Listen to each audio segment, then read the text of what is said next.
respected teachers, and my dear friends, Assalamu alaikum. Today, I am going to present my topic of speech competition is Allama Iqbal. As you know that a poet is a person who have written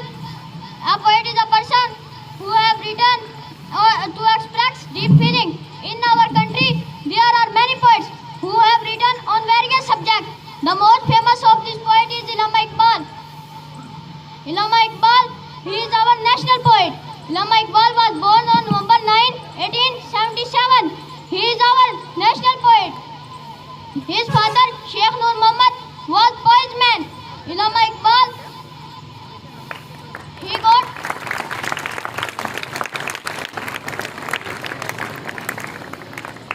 he got early education from Sialkot and he did his MA in philosophy from the Government College Lahore. He had the degree of Bar at Law. He gave the idea of a separate homeland for the Muslim.